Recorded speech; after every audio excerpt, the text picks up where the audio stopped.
starts a little while, and then basically from your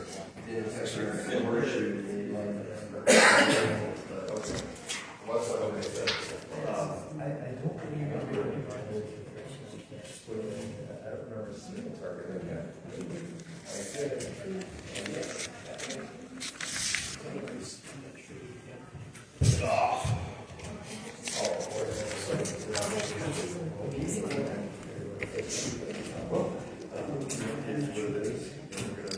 Regardless of yeah, that's a great idea to go with to get a hold of. Thank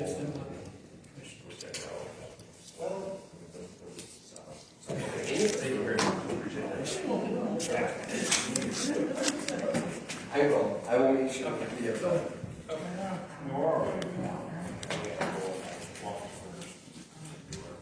Yeah, more for you.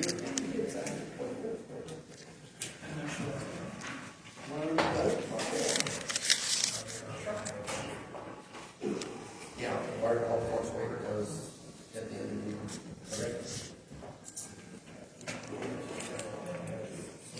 Okay.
Jim, when it's the 5 minutes commitment.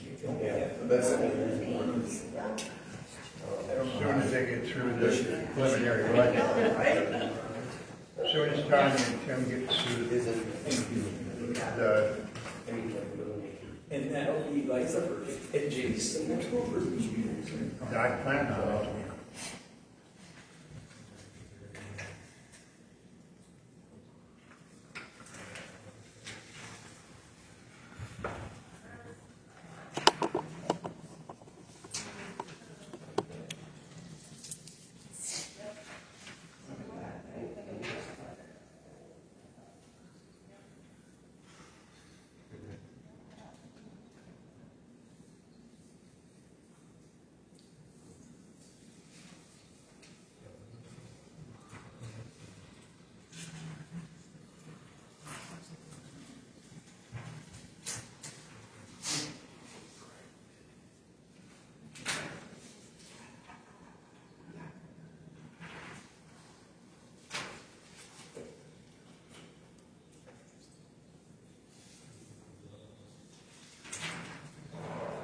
Recording in progress.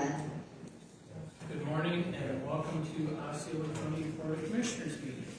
I'd like to call the meeting to order and ask the clerk to call the roll. Niemer. Yes. Tyson is absent. Gregory. Here. Turner. Here. Mitchell. Here. Custer. Here. Steve. Here. All right, if you rise for prayer and you pledge the flag. Dear Heavenly Father, please be with us today as we conduct this meeting. May it be pleasing to you and the citizenry of our county. Give us wisdom and guidance as we make these decisions. In your name we pray. Amen.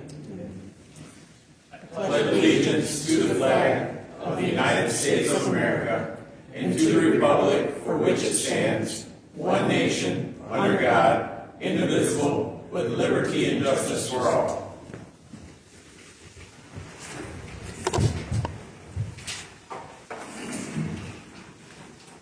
Are there any communications to come before the board this morning? No. Brief public comment. Employee board comments. Are there any additions or deletions to the agenda? We have health insurance for discussion. Sure. We'll add that under new business before we do the committee reports.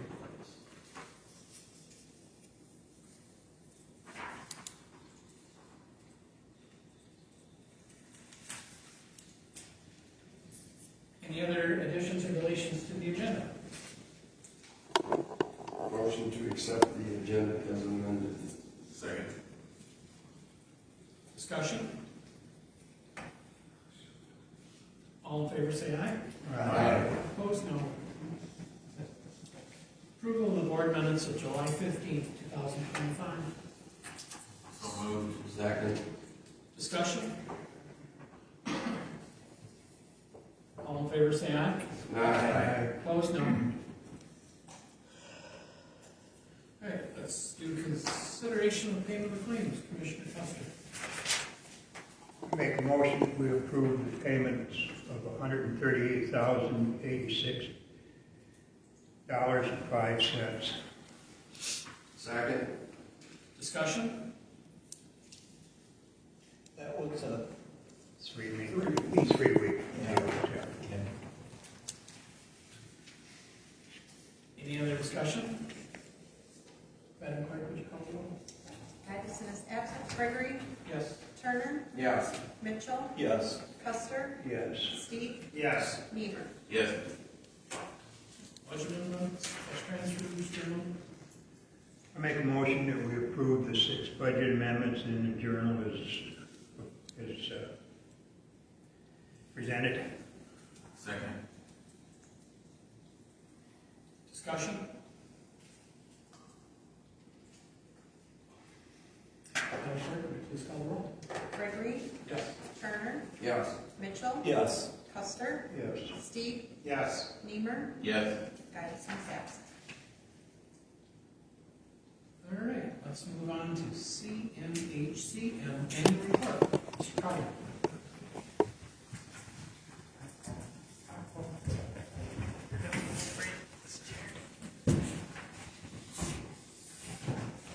Morning. Good morning. Morning.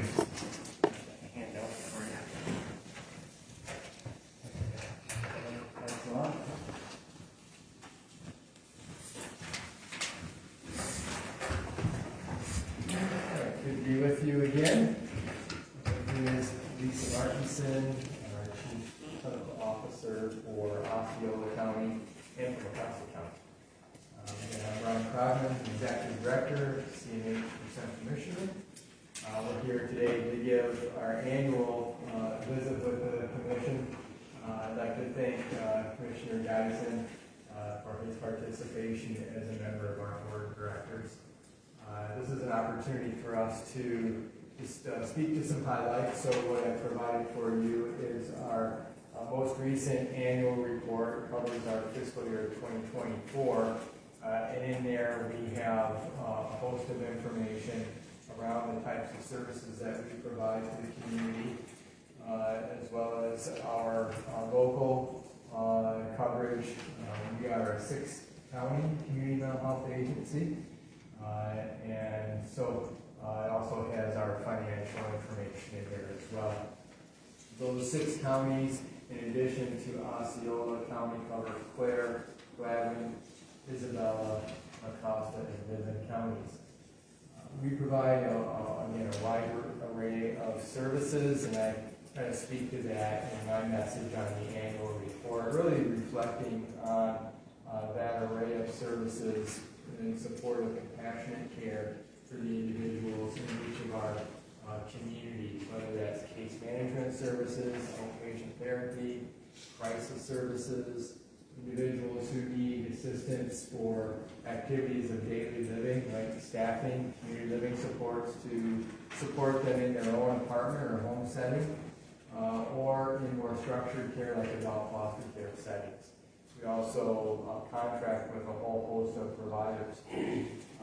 Across the agency, we directly employ around 450 staff. Here in Osceola County, it's about 32 staff that we directly employ. But we also, through our support of these contracts, we, across our 6 counties, have about over 2,000 staff, whether that's part-time staff or full-time staff that are engaged in caring for individuals. Our budget in the annual report, last year's expenses were about $155 million across the 6 counties. Most of that is Medicaid.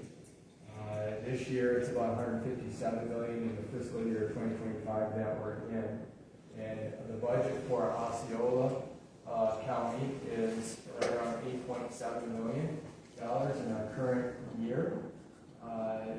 And the Osceola County contributes about $105,000 to that. That's been a consistent amount over many years. Again, most of our funding, as I said, is Medicaid.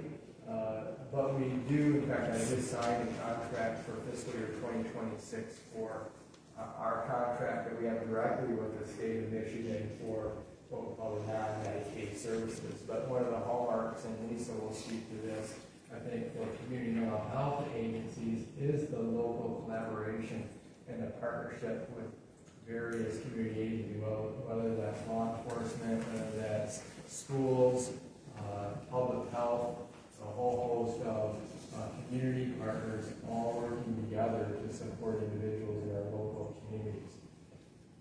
I wanted to take a minute before I turn it over to Lisa, is to talk a little bit about the PIHP procurement, which is what I was here last and talking about that, and I certainly appreciate the Commission's adopting the resolution to oppose that effort. Just last night, the request for proposal was released by the state of Michigan. We've been waiting to see whether that would in fact come out, and it has. And so I've heard a count of over 290 pages, but I've been working through just collecting and organizing the information and just starting to read through it in earnest to see exactly how that's organized. I did look at one page in particular of interest, which was the governance requirements. And so these PIHP bodies, it appears, will need to be different than what is our current structure. I think I spoke last that there are currently 10 PIHPs in the state, and the proposed, what's in the request for proposal is to shift that to 3. A northern region, a central region, and then a metro region. We're, of course, in the central region. The governance is intended to really have a lot of autonomy at the PIHP level in an effort by the state to address what they perceive as conflicts of interest. Right now, the PIHP structure is that the CMHs that are part of a particular PIHP have membership on that board of directors. The PIHPs are organized as what's called regional entities, and that's defined in the mental health code that CMHs are able to create regional entities. And so that's the structure that we have. But the member CMHs, or the one that we're part of, the Mid-State Health Network, there are 12 CMHs that make and form that regional entity. And like I said, we have board membership on that PIHP. It's not allowed in this new formation of these. It's a smaller board as well. It's made up of 15 voting members, at least is what's stated here. I spoke last time of concerns around loss of local representation, and I think that still is a concern with what we're seeing here.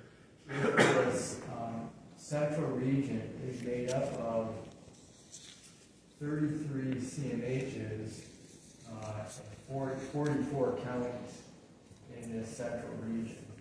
And so if that entity has a 15-member board, well, you know, if you do the math, it doesn't give representation of every county. And so what is that going to look like, and how are they going to figure that out is something that we need to press into here as we read through this information. There's a pretty, I would say, a very aggressive time frame for all of this to transpire. We just got this, as I mentioned. The request for proposals, I believe, are due from these entities this fall, like end of September. And awards are expected in February. Contracts to begin next October. October of 2026 would be new contracts. A lot of people feel like there's no way that can take place, but that's what the state seems to be pushing toward, and will, I'm sure, be getting more information, and I'm sure I'll be part of a number of discussions on seeing how this proceeds. The intention all along had been to look at this effort in terms of a strategy from the CMHs. The CMH Association is on two fronts. One, once the RFP came out, review and potentially challenge the legality of this request for proposal. There are some things within Michigan's mental health code, as well as the Social Welfare Act, that seems to be likely. I don't have a legal background, but we've had conversations with various legal counsel, and it seems to be at odds with those two regulatory, like I said, the Mental Health Code and Social Welfare Act. That would be one aspect. And the second is whether or not this request for proposal allows for still a public entity to be formed in some way that meets the governance requirements, but that would continue to have this be a public effort. Right now, what we have understood is that the requirement is that entities just had to be nonprofit organizations. Fairly loosely, it didn't say 501c3, or I mean, there's other forms of nonprofits, and so we've got to see whether or not a public body can be put together to then continue to keep as much as possible as public. The public nature of it is what we have today. Obviously, the mental health code is still in force, and that doesn't change. So that's kind of the updates that I wanted to provide to the commission. I'll let Lisa give some local efforts, and then we can entertain any questions. I want to thank the commissioners for the support that provided us through all of this uncertain times for our organization. So we know that that's happening. Our staff knows that happening, and we really appreciate all of your support. We're seeing on course during these uncertain times. Our job is to take care of the people of Osceola County, make sure that they have high-quality services in place, and business as usual until we know different. So that's where we are. Some of the things that are happening, I think you saw on page 11, or hopefully you were to see on page 11 of the annual report, the major highlights. We still have our behavioral health home, which is that service for individuals in Osceola County with a severe and persistent mental illness. We know that people with mental illness die about 25 years younger than the general population, so we have that new behavioral health home service that prioritizes people with mental illness to also their physical health. So we served about 300 hours of behavioral health home between the two counties, serving 93 individuals. And then we also received a community grant to support youth in Osceola with participation in community events and activities. So they get to do things like go to summer camp with all the various camps that are available. I think Osceola County has Eagle Village, and it's there's a few camps that kids can go to, and we'll support them with memberships. We also do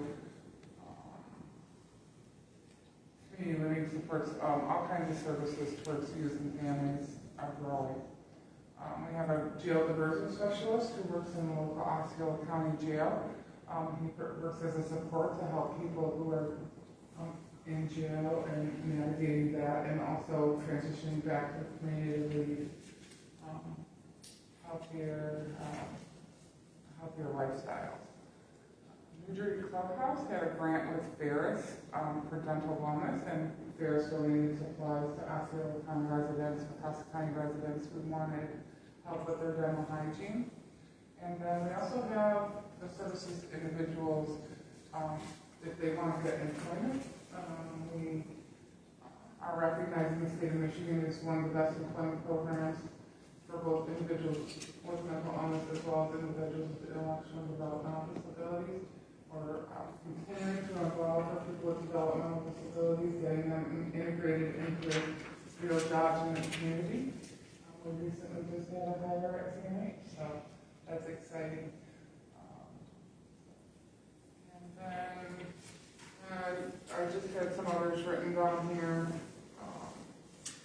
We work with Ferris social work students in an effort to recruit and share information about mental health in Central Michigan, the services that we provide.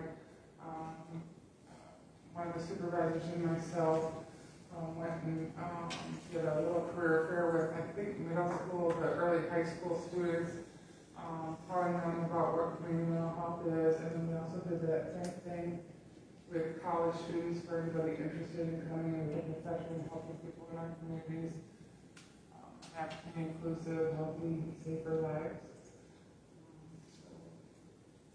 We had a home visitor safety training with Big Rapids Department of Public Safety for all of our staff. I'm talking to them about, what to look for when they're approaching homes and just being safe in that way.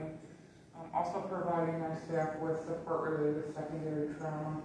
We call that CSERT, and then make sure that with the exposure to all the things that we get exposed to, that we are taking care of making sure they're staying healthy and having good lives. The services, we've expanded several. One of the most exciting ones for Osceola, which we call it brief strategic family therapy. It encompasses the whole family and really works with the whole family to kind of look at some of the things that are happening and move towards a healthy community, inclusive, productive member kind of lifestyle.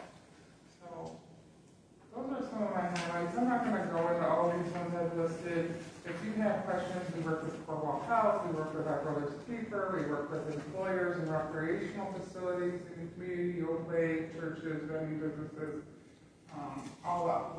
We're constantly in the parks and hiking and doing Osceola County things.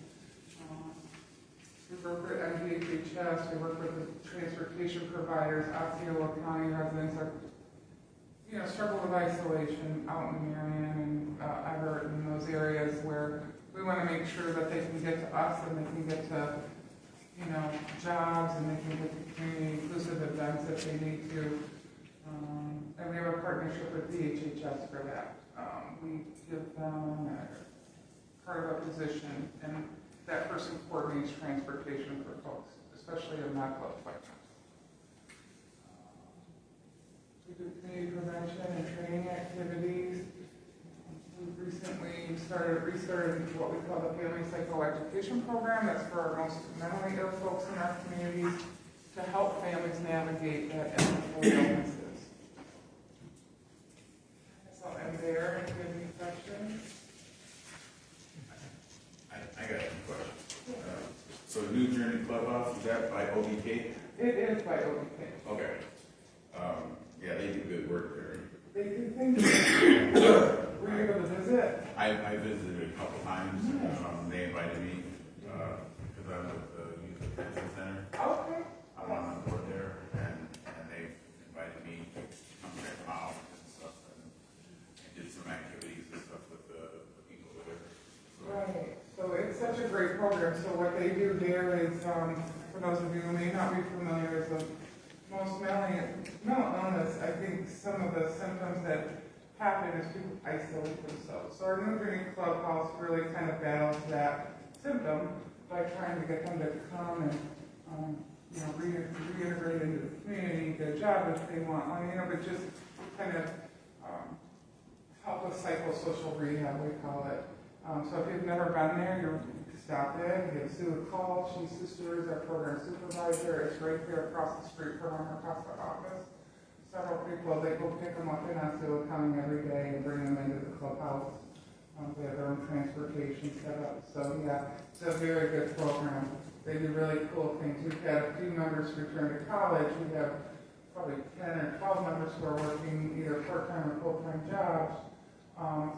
Some participate in what we call transitional employment. If you can't quite go back to work independently yet, we'll go to work with you and make sure that you feel supported on the job. And a few employers have been really good about being sponsor sites for that service.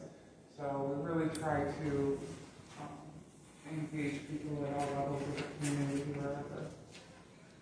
We find that that's the best way to experience recovery. My second question was, do you have a program that's orientated toward veterans with like PTSD?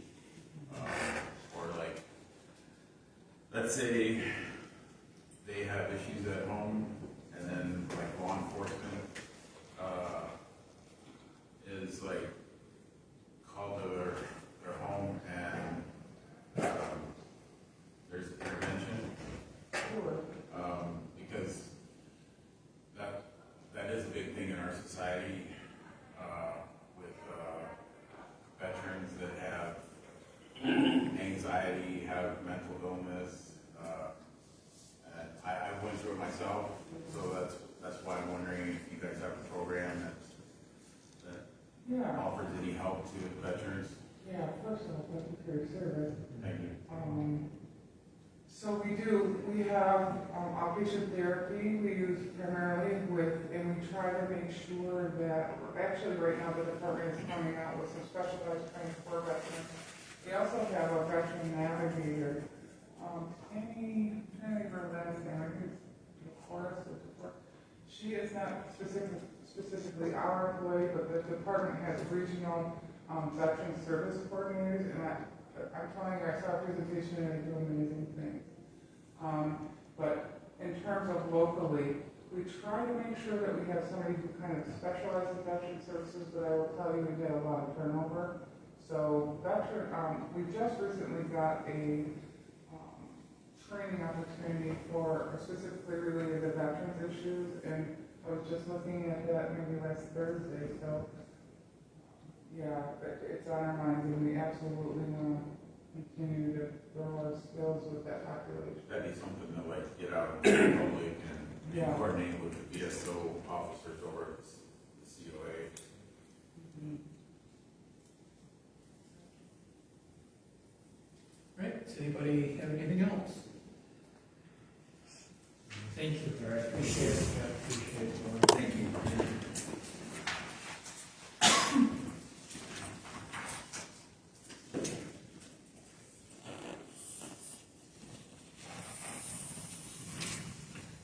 All right, let's move on to inmate health insurance. Mr. Lyle.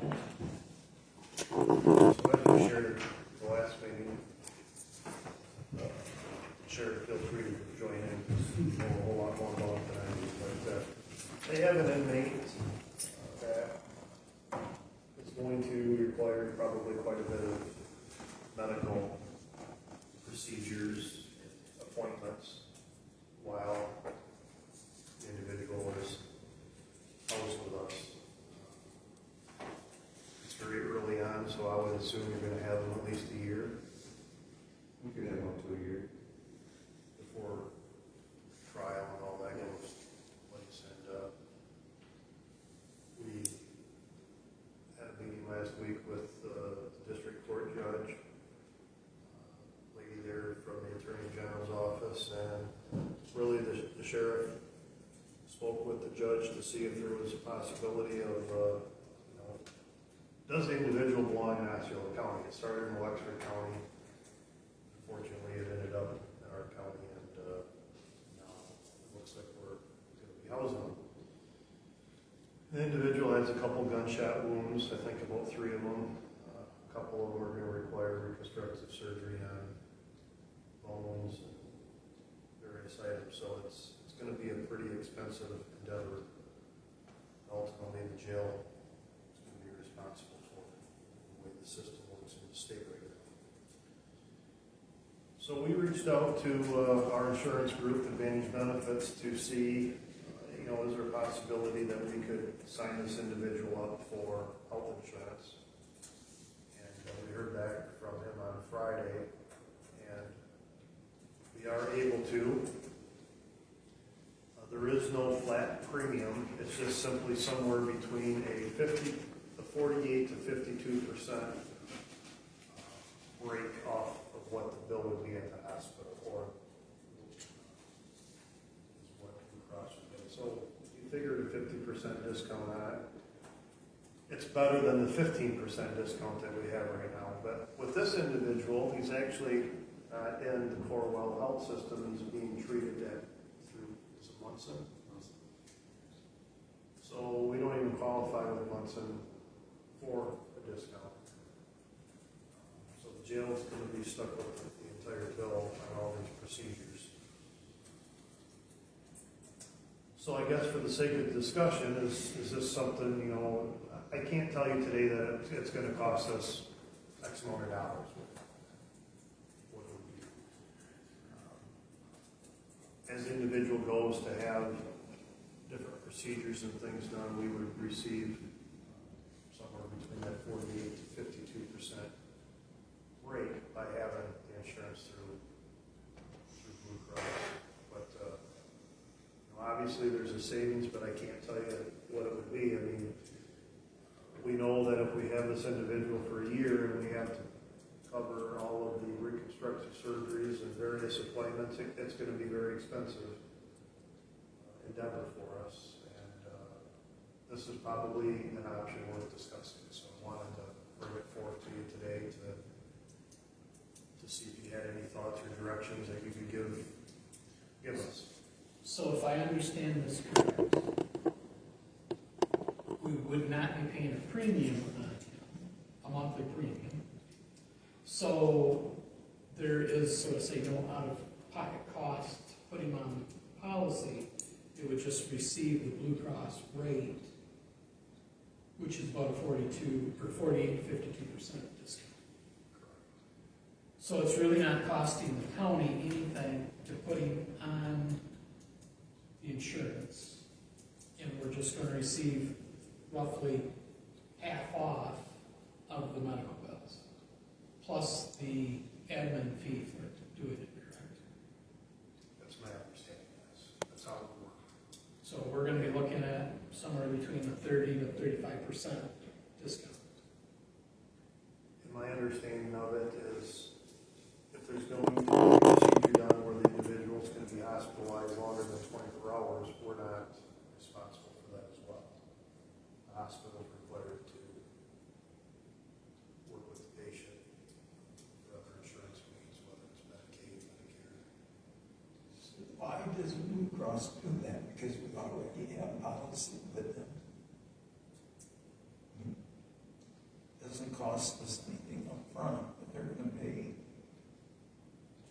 I don't really think they're paying it, Tim. I think we're just getting the Blue Cross rate. If you've got Blue Cross insurance, Okay. the doctor may bill $1,000 for it, but Blue Cross only pays $500, and they accept that as full pay. So will they? But they have to be a participating provider. Yes.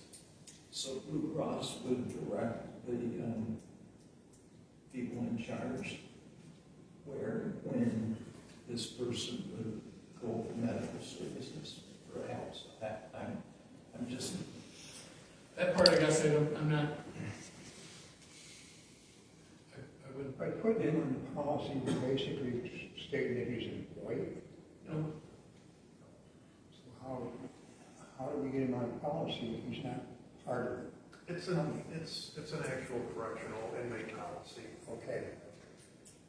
And if you remember a couple of years ago, we had an insurance policy on the inmates. inmates. We were running into some trouble, and I believe, if my memory's correct, we backed away from that policy because we were having inmates that were released, and they were going, Still using it. still having insurance on it. Still Where using it. we did verify with this that we can actually, if we know that the individual is going to be discharged tomorrow, we can actually cancel them today. So it's in real time now, the process where we just go online and remove them off the insurance.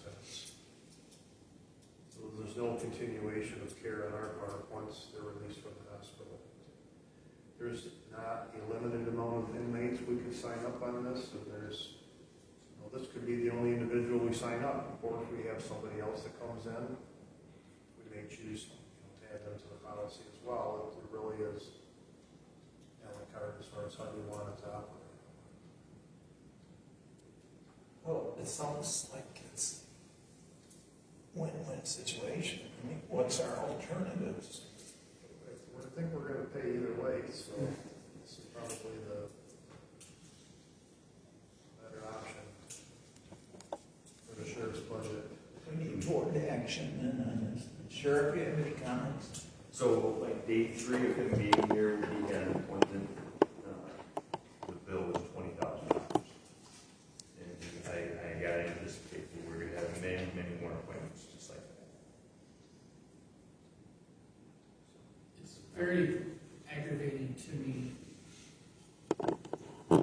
that we as a county have to cover the cost when we as a county were not involved in this. I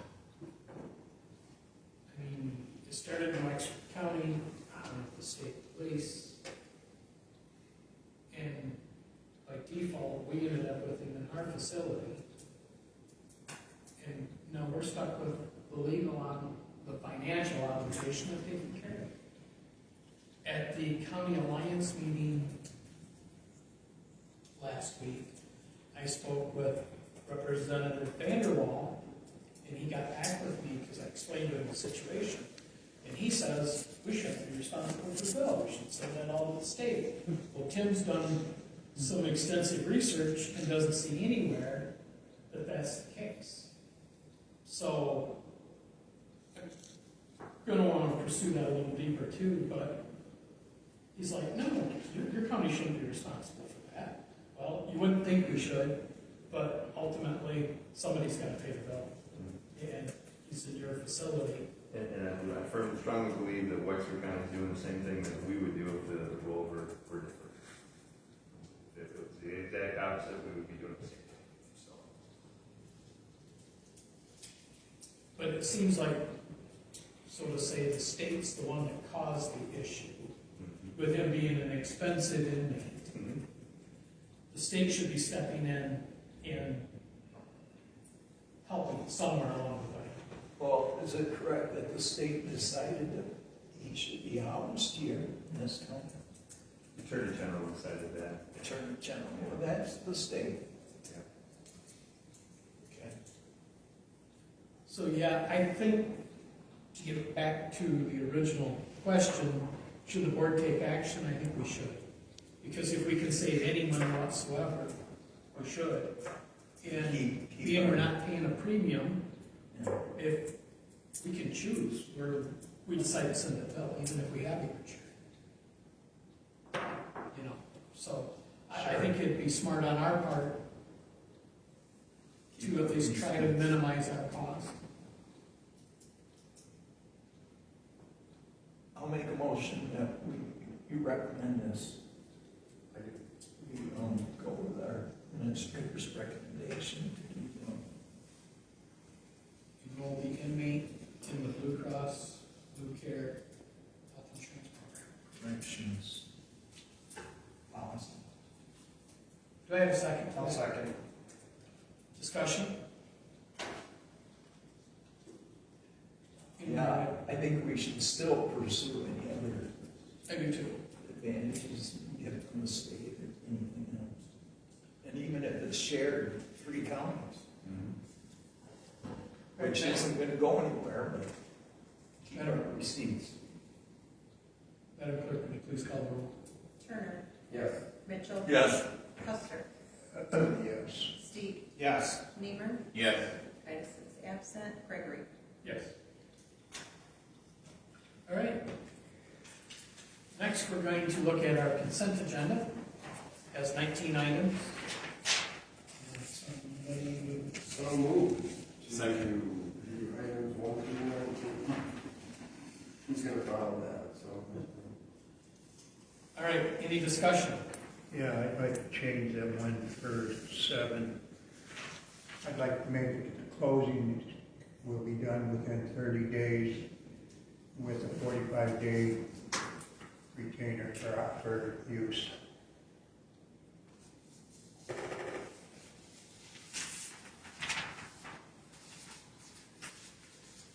Could that be just taken care of?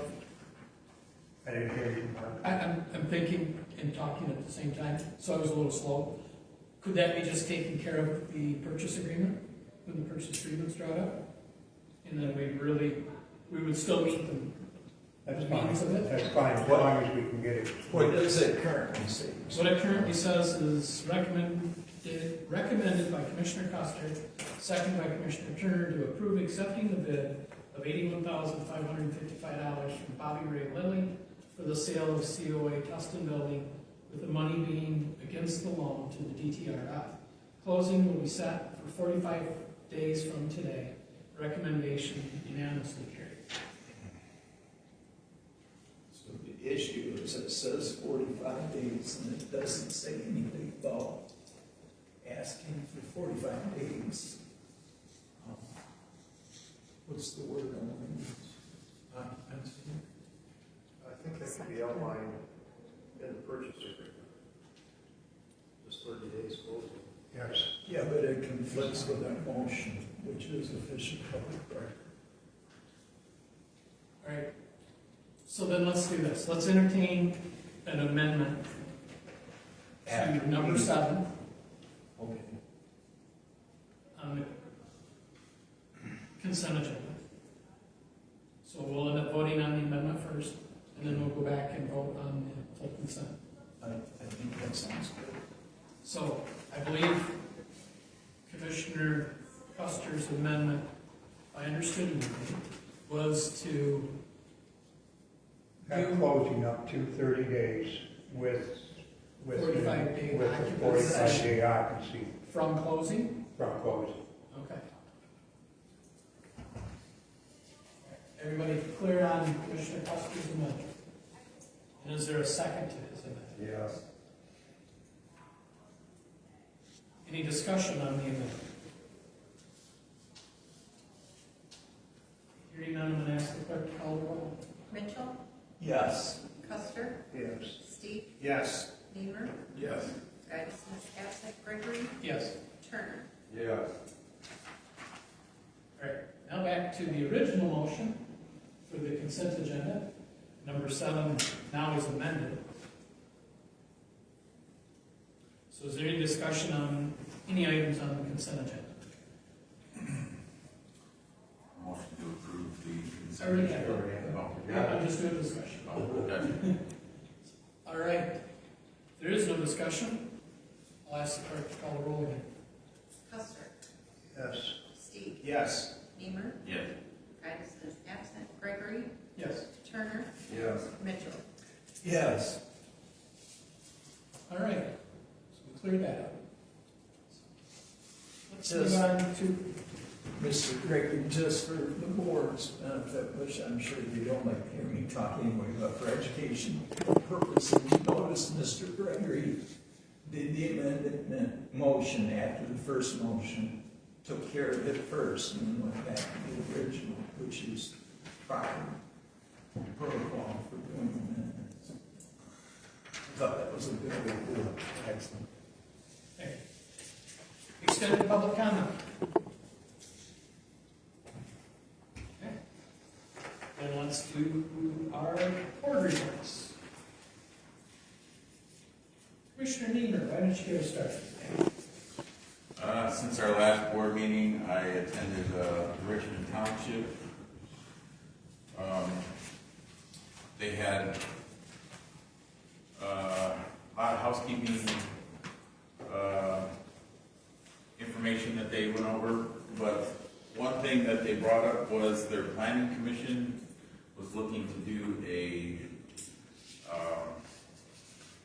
were gonna look into plans of their own city water and sewer, aside from the Reed City water and sewer. It's already in place, and it would be from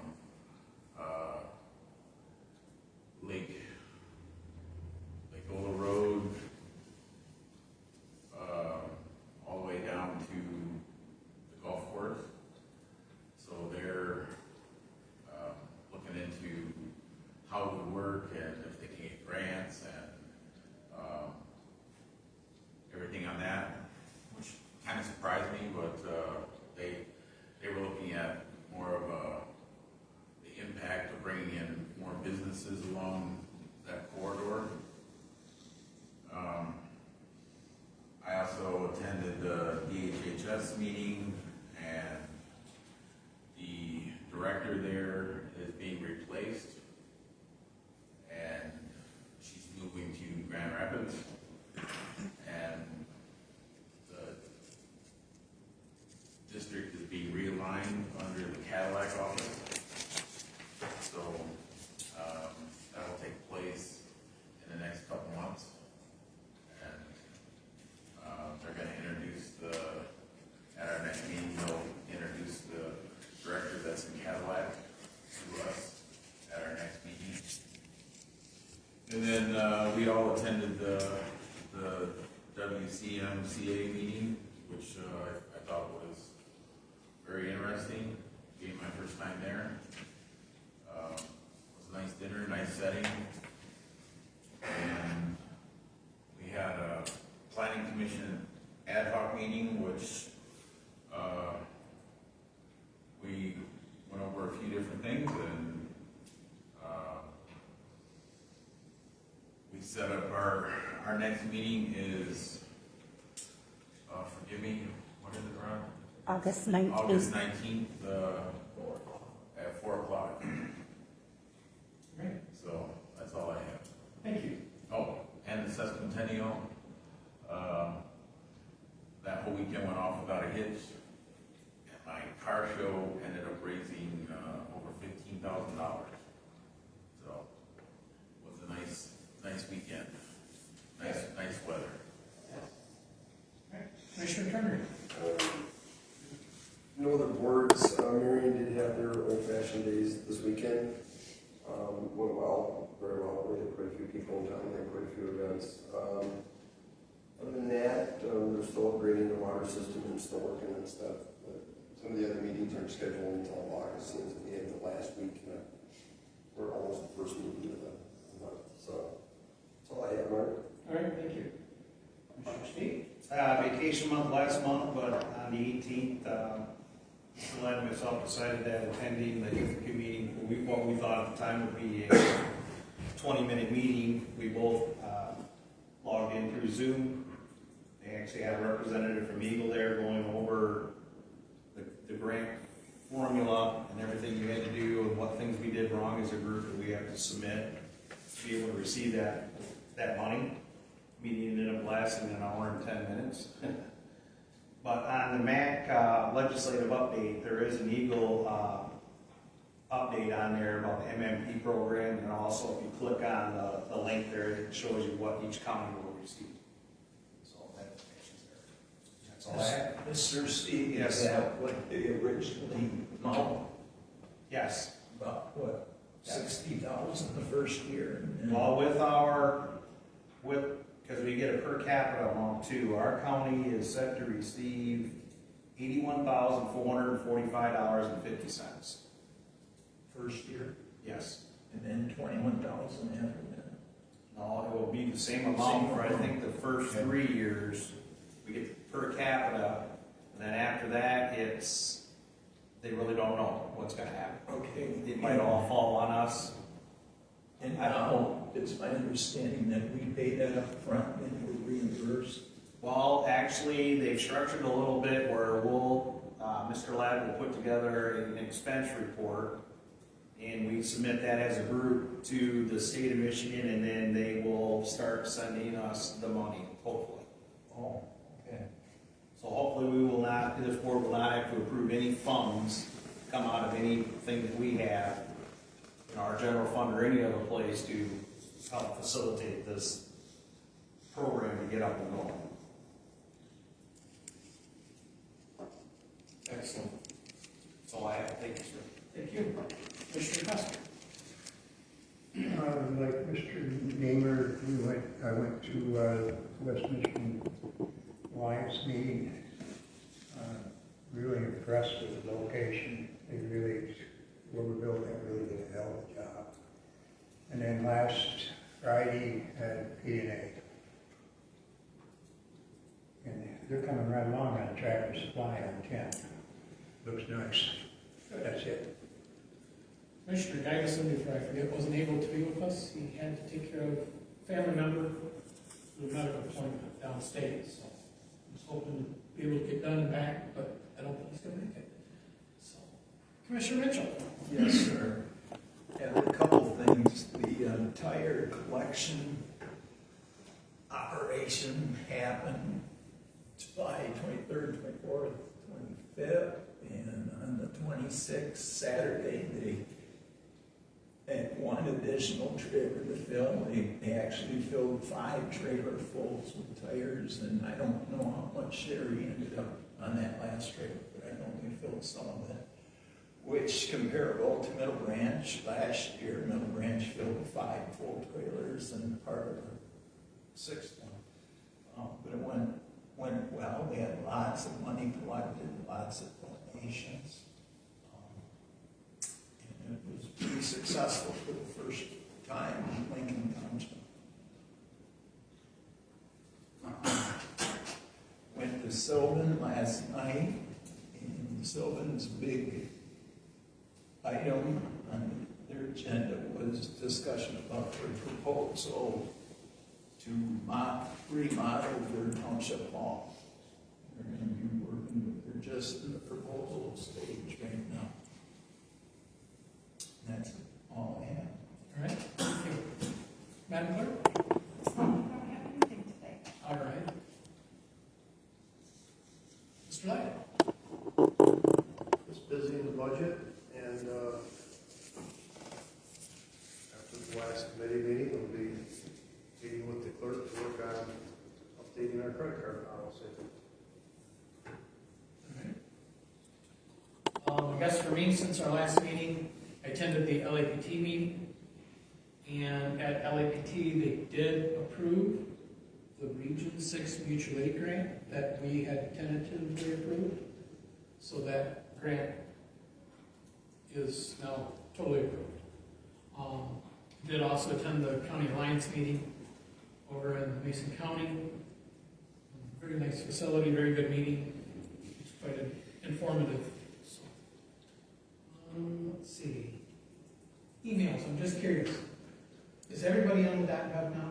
I know I talked to I'm working on mine, yes. I know Ross is, David? I am, I'm getting them, but Okay. there's still, Jody's needs to change it because I'm still getting stuff to the other kid. JT still left the old one Okay. at this point. So, but we're trying to make sure everybody's up and on the .gov first. Okay. So, how about you, Mr. Mitchell? Are you on the .gov? Yes, I believe so. We got it switched, so my old one plus my new one directed to the same Okay, location. all right. And I know Jim's working on this too. Okay. Just so that way we understand if we need to communicate, Mhm. whose email and what email we're using, so. Because I sent out an email in the last week. Some of them I doubled up on because I wasn't sure Yeah. who was on .gov yet and who wasn't, so.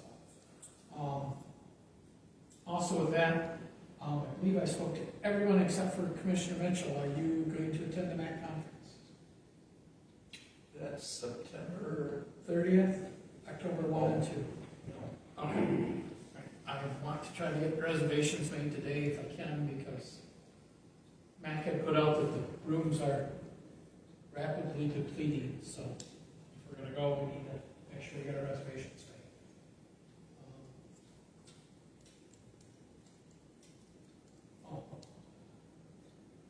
Anybody wishing to help pay for the meat and stuff, it's $18. So, for the picnic today. And I believe that's all I have. So I think a motion to adjourn would be in order. So moved. All in favor of adjournment, please say aye. Aye. We stand adjourned. Thank you, everyone. Okay, guys. Recording stopped. So please, we can do this now. When they're taking ground, we'll just redo the bids.